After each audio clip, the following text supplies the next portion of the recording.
What would I do if I had to start my fitness journey over again from day one, but still knowing everything that I know now after working a decade in the fitness industry? That's exactly what I'm going over in this video. So thank you for tuning in. My name is Jesse Rosenthal. I'm an online fitness coach and personal trainer based in New York. If you're new here, thank you so much for watching. I'd love for you to subscribe to my channel if you end up liking the video and wanting to get notified when I make new ones just like this every single week. I don't really have any regrets, but I did a lot of things wrong earlier on in my fitness journey. Say the first 3 or 4 years, I made a lot of mistakes that really hurt my ability to see the best results possible and set myself up on the right path to build the best physique that I could in the upcoming years.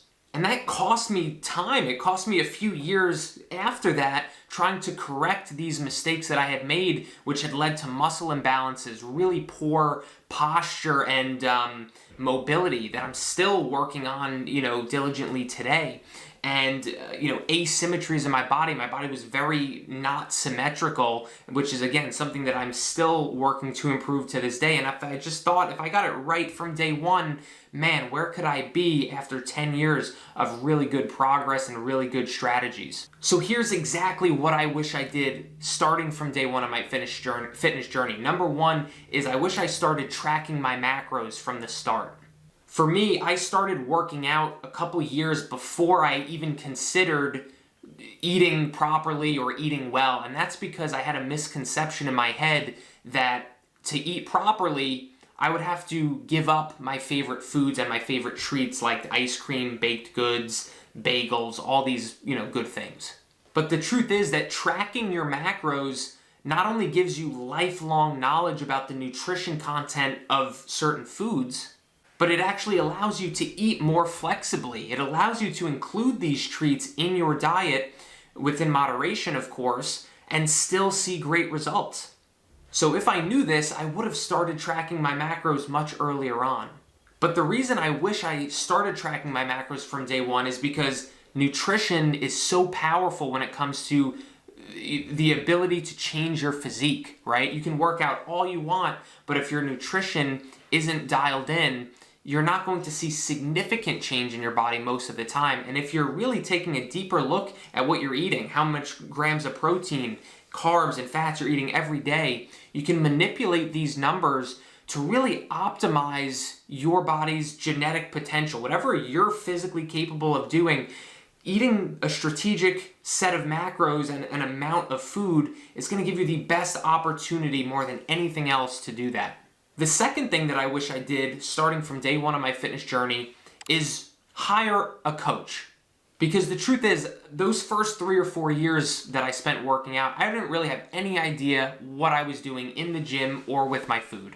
And my experiences working with some great coaches over the years throughout my fitness journey has helped me more than anything else I've done in my journey to greatly improve my physique, to improve my knowledge of fitness and nutrition and training, and to understand what adjustments and how to make adjustments to your program and your protocols over long periods of time. Working with a coach from day one would have forced me to learn these things super early on in my fitness journey, rather than spending years doing trial and error.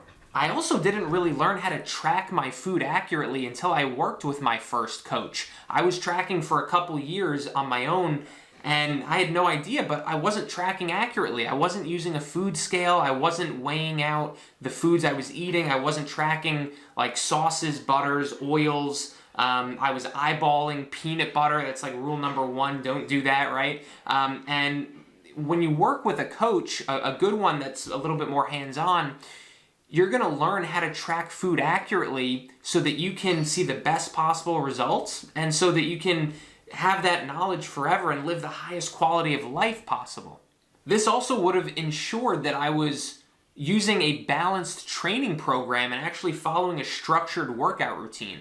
Because early on in my journey, when I was doing all that trial and error, I would only train muscle groups that I liked, which sounds terrible, but I was a young kid. That's what I would do. I would only train chest and arms and, that's it, right? Like I didn't train back. I didn't train legs because those were weaker areas of mine. And it wasn't fun to train areas that were weaker, right? So I totally just overtrained certain areas and neglected others. But man, if I just knew from the start to have a balanced routine and make sure not to do that, I would have a much more symmetric and developed physique today. The third thing I wish I did when I first started my fitness journey is to focus on building that mind-muscle connection when you're working out rather than ego lifting.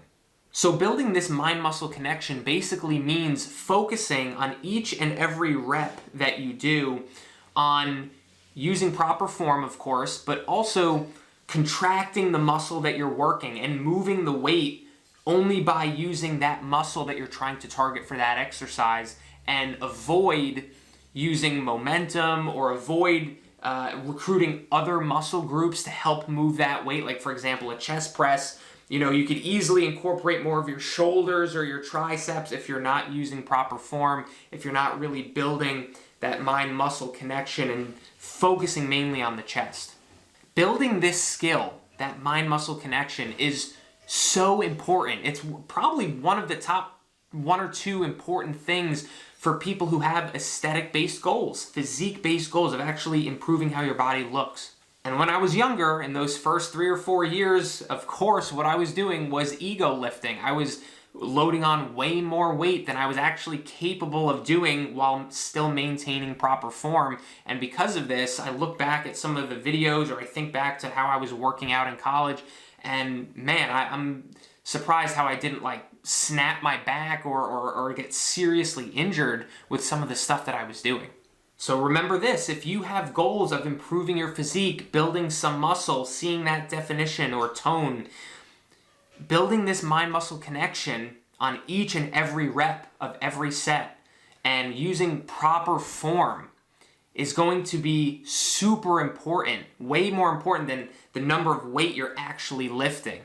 I'll give you one more bonus, something I wish I knew starting from day one of my fitness journey, simply because it'll probably save me thousands and thousands of dollars over the last decade.